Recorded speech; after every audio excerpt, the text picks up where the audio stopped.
Es nuestra querida Raquel Katz, presidenta de la Asociación Mexicana de Cefalea, conferencista a nivel internacional, miembro de la National Headache Foundation, integrante de la American Headache Foundation y de la International Headache Society. Headache Society, Headache Foundation. Total, una picudaza que ustedes muy bien conocen y experta en dolores de cabeza, migraña, cefalea.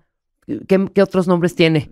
O sea, cefalea quiere decir dolor de cabeza. Es lo mismo. Entonces, de acuerdo a la pleonasmo. Asociación Internacional de Cefalea, hay 300 diferentes tipos de dolores de cabeza. Imagínate. De los más comunes es la migraña y la cefalea tensional. Uh-huh. Y nos hemos centrado mucho en la migraña porque es de las más incapacitantes y de las que la mayoría de los médicos le dicen a los pacientes, pues aprende a vivir con tu dolor. Uh-huh. Y eso no es cierto. Exacto, aquí lo has dicho muchas veces. No tienen por qué vivir con dolor. Claro. Mira, estos datos. Según la Organización Mundial de la Salud, cuentavientes, la migraña está clasificada y desniégamelo, Raquel. La migraña está calificada, como una de las 20 enfermedades crónicas, bien lo has dicho, más discapacitantes. O sea, está en la lista de las 20 más. Sí. ¿No? El 91% de los pacientes con migraña aguda tiene discapacidad funcional y el 53% de ellos requiere reposo en cama. Bueno, ok, vamos a dejarlo así, no sé qué tan claros sean esas estadísticas. Pues lo pero dice la OMS. Sí, ¿no? Si lo dice la Organización Ajá. Mundial de la Salud, se los creo, pero creo que cada individuo y cada paciente es único y cada uno sabe lo que le afecta y lo que le duele y hasta dónde puede llegar con esto. Pero hoy nos vamos a centrar en niños. A eso voy. Es muy importante. Aquí dice la OMS, Raquel, que alrededor del 10% de los niños entre 5 y 15 años sí.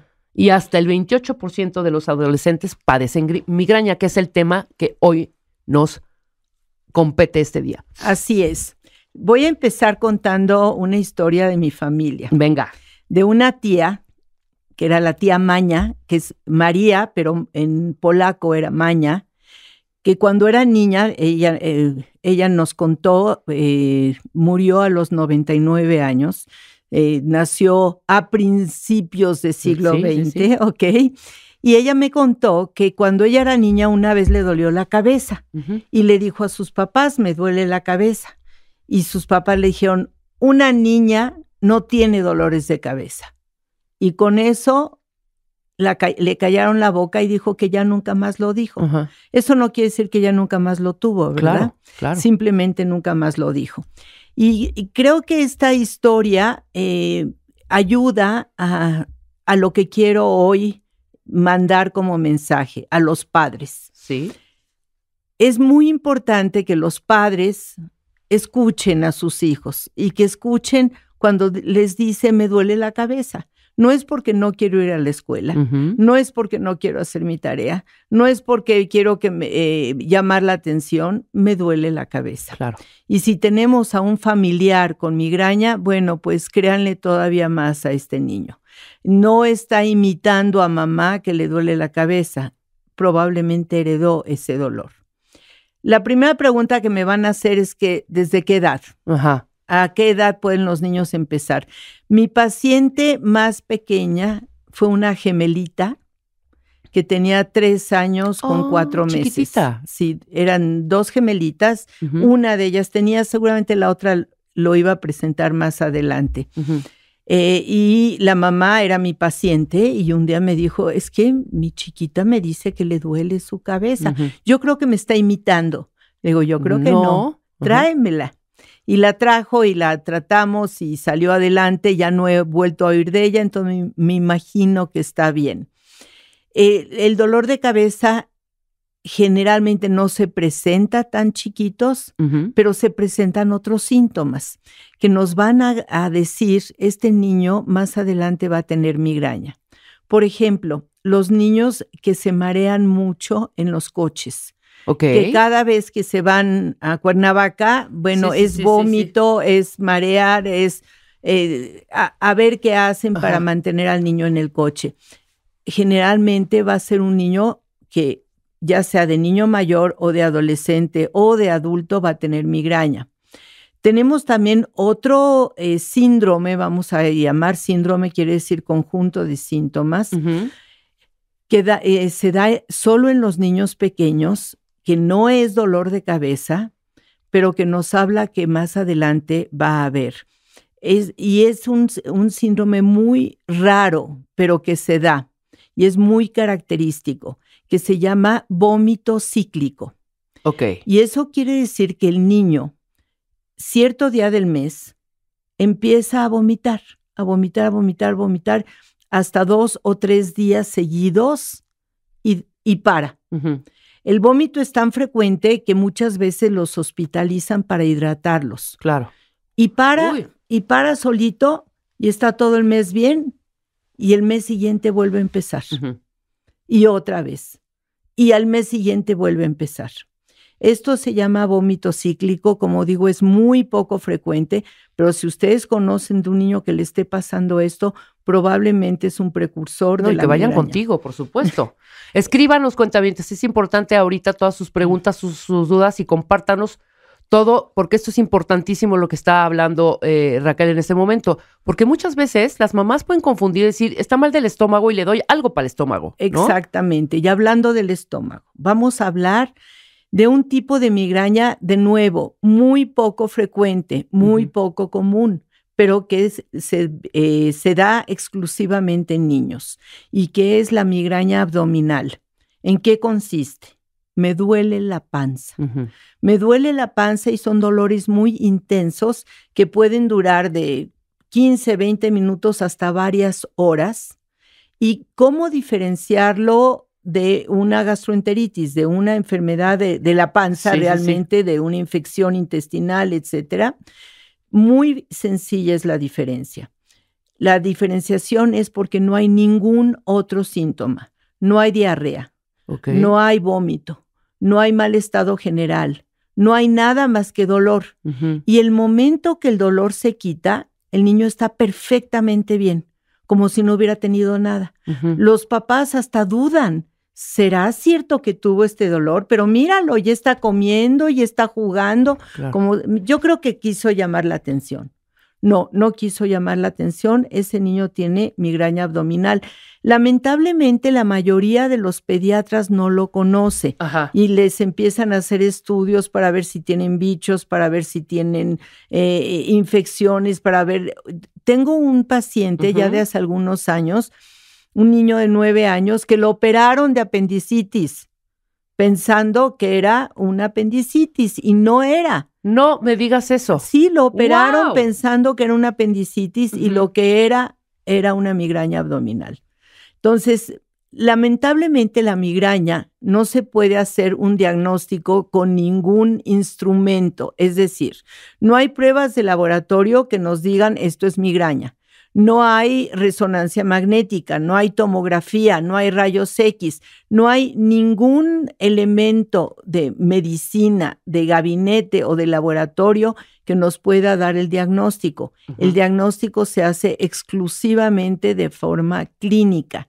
Es decir, yo tomo la historia clínica del niño, ahorita estamos hablando de niños.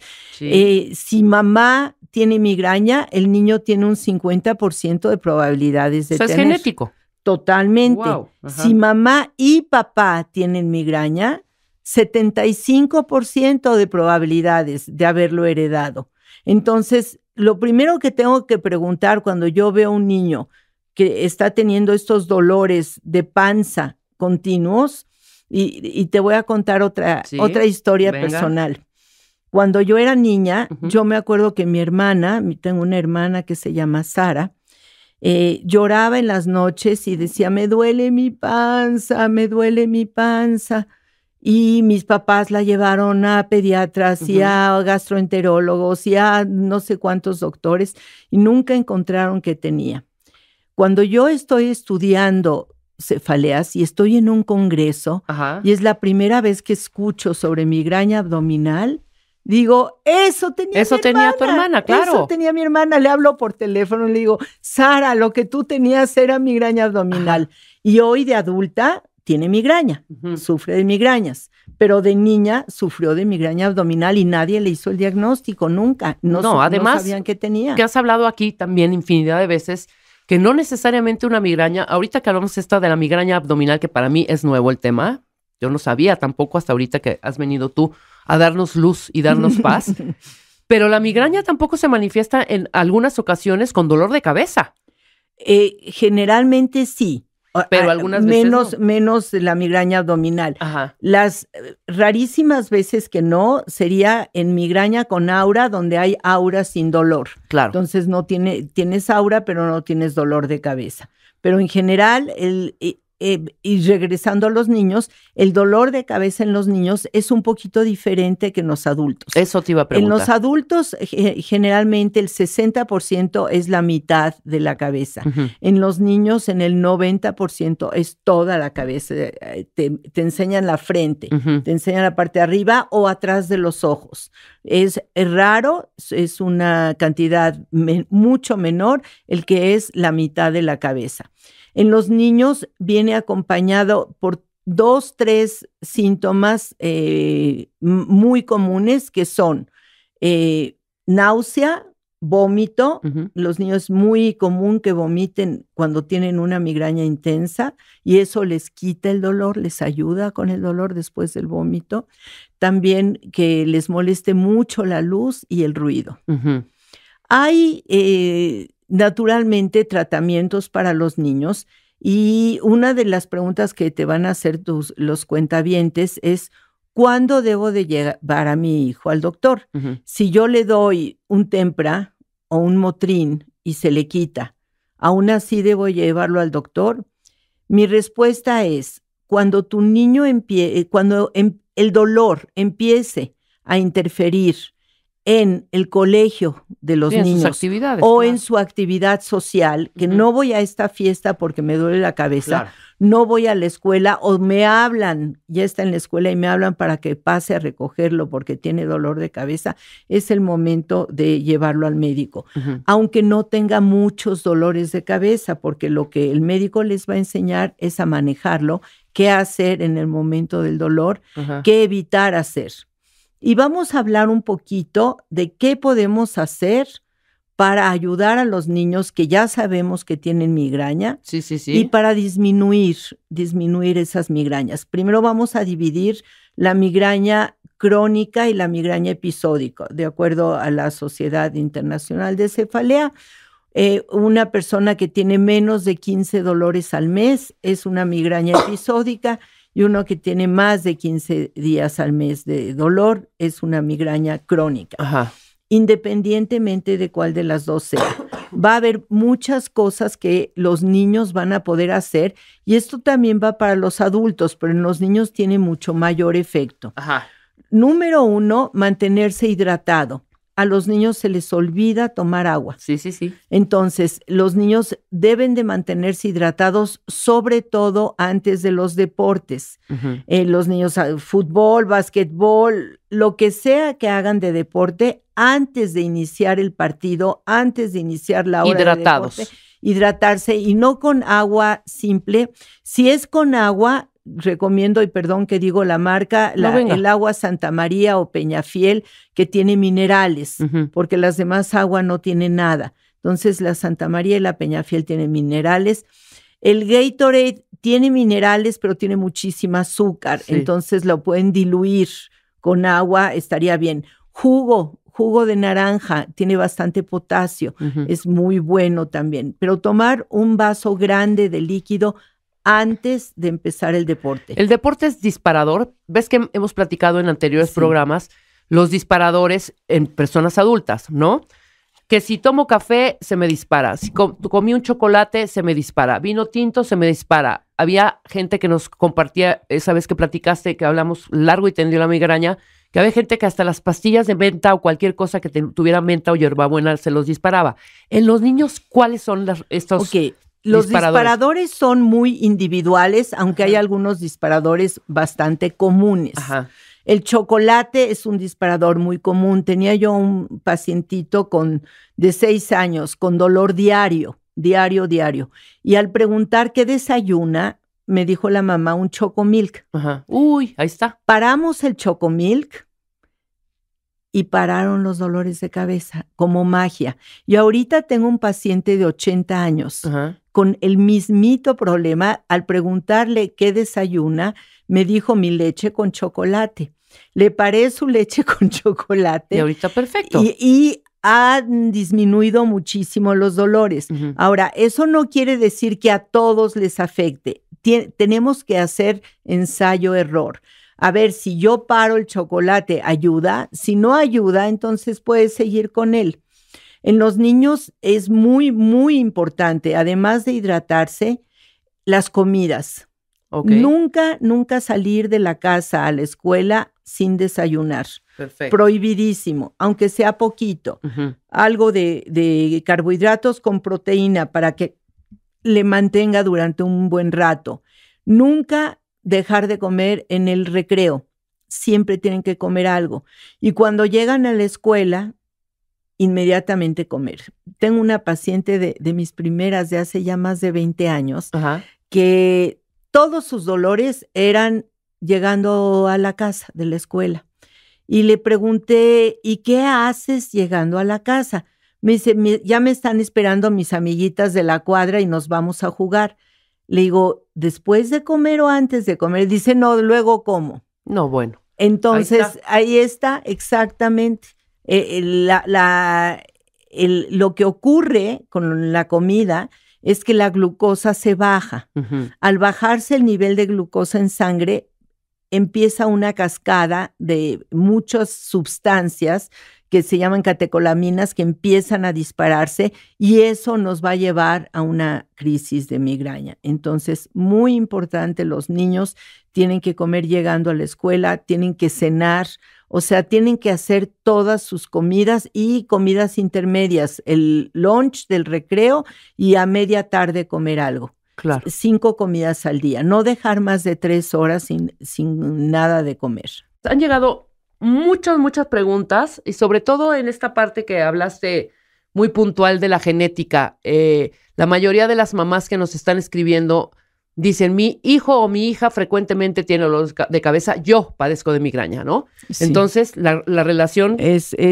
O sea, cuando un paciente me dice, no, nadie en mi familia padece de dolor, le digo, pues hay alguien que no conoces, o como un paciente le pasó que me dijo, no, nadie de mi familia. Bueno, mi abuela siempre traía un paño amarrado a la cabeza. Claro. Entonces, ahí está la abuela que no decía me duele la cabeza, pero no traía un paño que era una forma de que pensaban que disminuía el dolor. Evidentemente has tenido pacientes en donde les haces todos los estudios y puede ser que no sea migraña, sino otra cosa. Naturalmente que sí, sí puede ser. La Asociación Internacional de Cefalea tiene muy claros qué es lo que tiene que, cómo tiene que venir el dolor para que se pueda clasificar como migraña. Es un dolor que generalmente es pulsátil, que puede o no ser la mitad de la cabeza, eso no es indispensable, pero que indispensablemente tiene que venir acompañado de 2 síntomas, además del dolor, que puede ser mareo, puede ser náusea, puede ser vómito, puede ser mal estado general, sudoración, molestia a la luz, molestia al ruido. Hay muchos síntomas, pero cuando el paciente, es más, modificaron esto porque cuando el paciente te dice todo lo que le pasa y es muy claro porque tiene disparadores y está muy claro que es un dolor de tipo migraña, pero no tiene ningún síntoma acompañante, se le llama probable migraña. Pero es solo una cuestión semántica realmente. Claro. Estábamos platicando un poquito de los disparadores. Sí, el estrés y los niños, ¿no? Y quiero hablar un poquito del estrés, porque no es el mismo estrés de los adultos.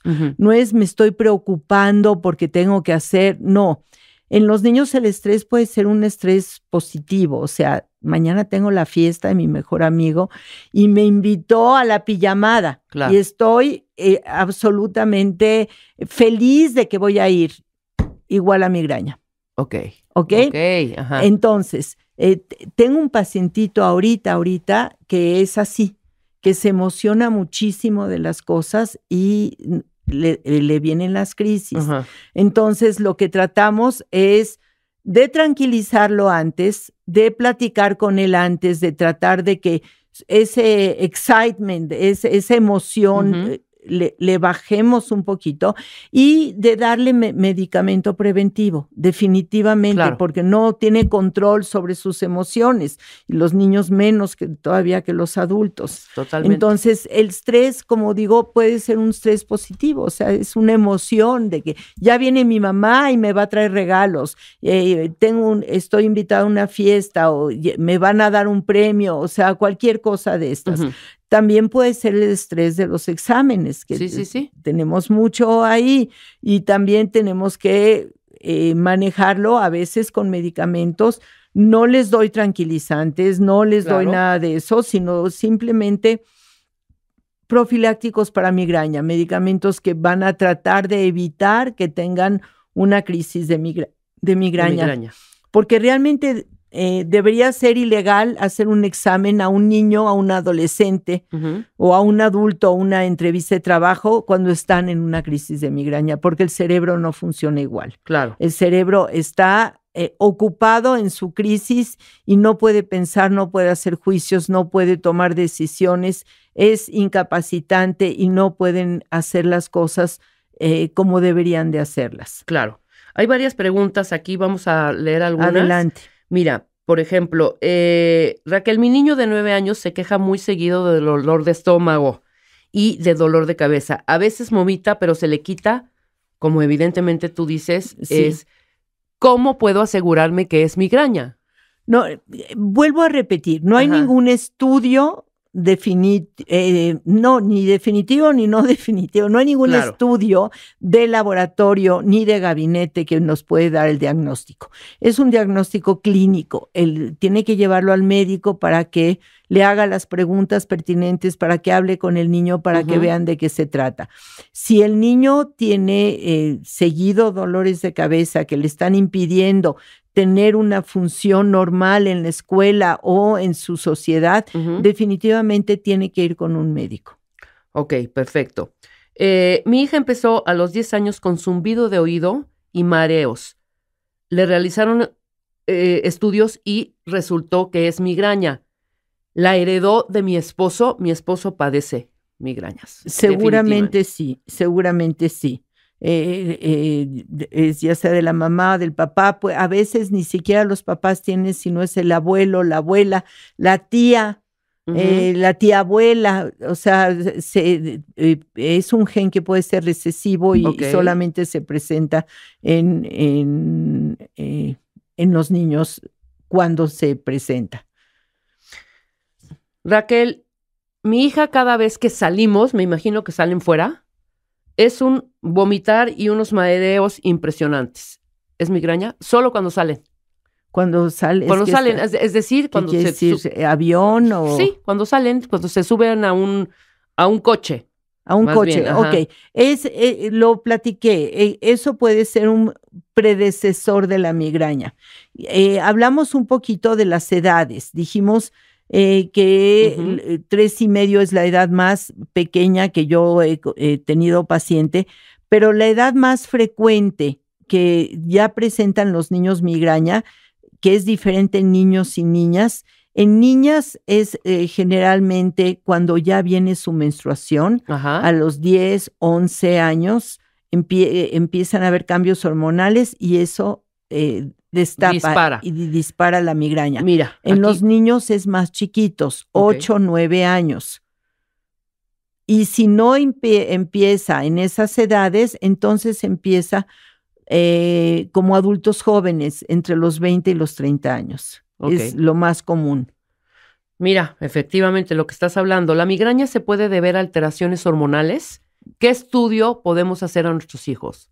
No hay estudios para hacerle y definitivamente los cambios hormonales van a tener mucho que ver con la migraña. El estrógeno es nuestro culpable aquí, las subidas y bajadas de estrógeno, eso lo vemos en los periodos menstruales, lo vemos cuando se embarazan, el 90% de las mujeres con embarazo, como tienen un estrógeno altísimo, se les desaparecen las migrañas, el 10% que queda les aumenta y no sabemos muy bien por qué. Okay. Y después de tener al bebé hay una baja de estrógeno fuerte que puede empezar otra vez las migrañas, y en la perimenopausia, que son los 2 años que se acercan a la menopausia, también va a aumentar mucho los dolores porque hay subidas y bajadas hormonales. Muy bien.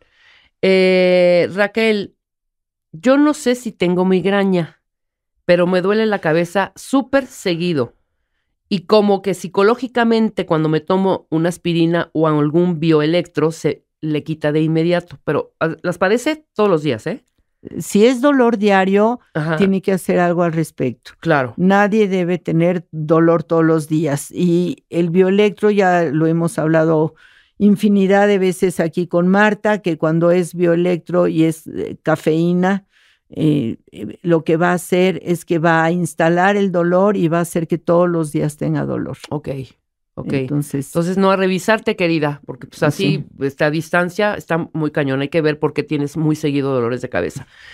Por favor, Raquel, ¿puedes hablar un poco más de la migraña de esfuerzo por hacer deporte? Sí, hay una definición, además, en inglés, stress headache, que no nada más es de esfuerzo para hacer deporte, sino cualquier tipo de esfuerzo. Imagínate que la cefalea de esfuerzo también entra ahí, la cefalea después de un orgasmo, cuando tienen coito, cuando tienen relaciones sexuales y el hombre o la mujer tienen un orgasmo y se dispara la migraña y se considera como cefalea de esfuerzo. Hay algo que ocurre en el cerebro que ese esfuerzo permite que se inicie toda la cascada de la migraña. Y sí hay cosas que se pueden hacer cuando es por ejercicio. Generalmente es cuando exageran en el ejercicio.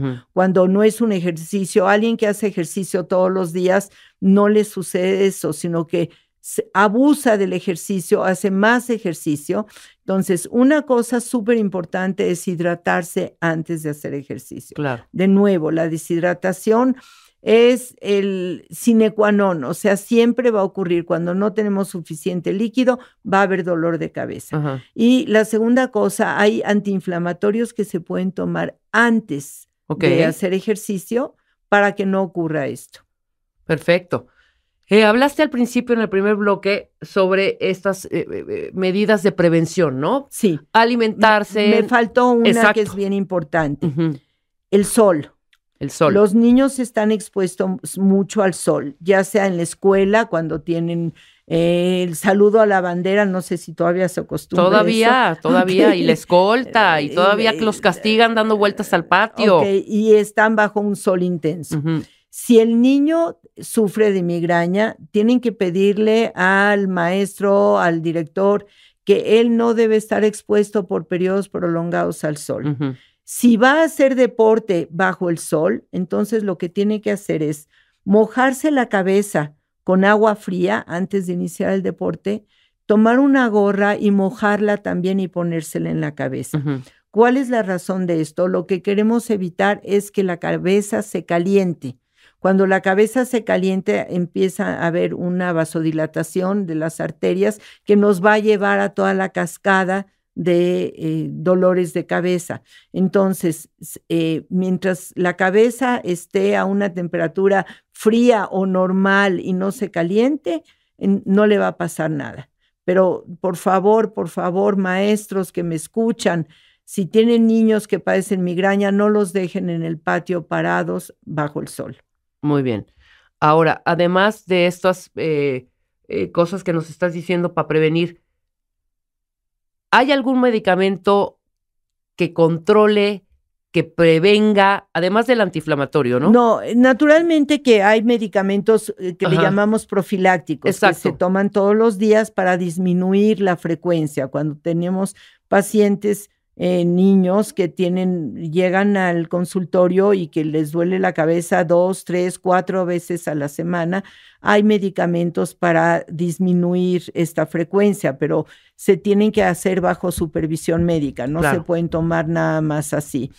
También entre los disparadores en los niños, es algo que me he encontrado muy interesante, son los conservadores que se ponen muchas veces en la comida chatarra. Uh-huh. Por ejemplo, en las papitas. Tuve 2 pacientes de 9 años que las papitas les disparaban la migraña de inmediato. Uh-huh. Entonces, los papás lo que tienen que hacer es empezar a detectar qué disparadores hay en los niños. Muchas veces no encontramos nada. No siempre vamos a encontrar el disparador, uh-huh, pero a veces sí. Y si vemos que cada vez que se come unas papitas, al ratito viene con el dolor, claro, o si cada vez que está mucho tiempo en los videojuegos viene el dolor, o si cada vez que come plátano, es un disparador también muy común, viene el dolor. Entonces, como papás vamos a tratar de detectar, simplemente evitando estos disparadores, ya bajamos mucho el número de dolores de cabeza. Absolutamente. Además del plátano, el chocolate, el café, ¿cuáles otros hay? Hay muchísimos, uh-huh, pero cada persona tiene que encontrar los suyos. En los niños puede ser alimentos fermentados, el yogurt puede ser a ese grado, también el yogurt, los, uh-huh, quesos curados, los quesos frescos también, pero cada persona tiene que encontrar los suyos. Claro. Para saber que fue un disparador, el dolor va a empezar aproximadamente 2 horas después de haber ingerido el producto. Uh-huh. También olores, ¿cierto? Perfumes, barnices, uh-huh, uh-huh, muchos olores pueden ser disparadores. Cuando el niño dice, ay mamá, es que no me gusta el perfume que te pones porque me duele la cabeza, háganle caso, es cierto, sí le está disparando el dolor de cabeza ese perfume de la mamá, y seguramente cualquier perfume de la mamá. Cuando son sensibles al perfume, puede ser que sean a todos los perfumes. Claro, ahorita que estás hablando de olores, yo recuerdo también que tenía yo a una prima, cada vez era impresionante, porque hasta los papás se quedaban, mis tíos, así de, pero ¿qué le pasa a esta niña? Cada vez que entraban a una gasolinera, le dolía la cabeza. Sí. Claro, el olor a gasolina. El olor a gasolina. Sí, absolutamente. Y lo que es muy importante saber es que cada niño, cada paciente es único. Claro. Y aunque el chocolate sea muy común, no necesariamente le afecta al niño. Hay clínicas de dolor de cabeza que tienen su lista de todos los alimentos que ya no deben de tomar. Yo no hago eso, yo hago que empiecen a probar. Exacto. Que vean, claro que si alguien me dice, como lo comentamos, que toma chocolate todos los días, bueno, vamos a suspenderlo y ver qué pasa. Claro. Pero normalmente probar, ensayo-error, probar qué es lo que está provocando el dolor. Y repito, no siempre van a encontrar el disparador. Sobre todo en niños, muchas veces el dolor de cabeza se dispara sin ninguna razón. Sí. Ok, Raquel Katz está en los teléfonos, los voy a dar, 55 52 03 49 50, los vamos a apuntar ahorita en las redes, y el 52 03 15 43, 52 03 15 43, y pueden escribirle a migranamexico@gmail.com para citas, también, etcétera. Y también pueden ver mi página, ajá, que es doctorakatz.com. Vean el video que está ahí de 6 minutos, está muy impresionante. Ese video está hecho con pacientes y viene también una historia personal mía para que sepan por qué me dediqué a esto, que lo hicimos en un programa, claro, de consultorio de MOA. De MOA, bien. ¿Sí?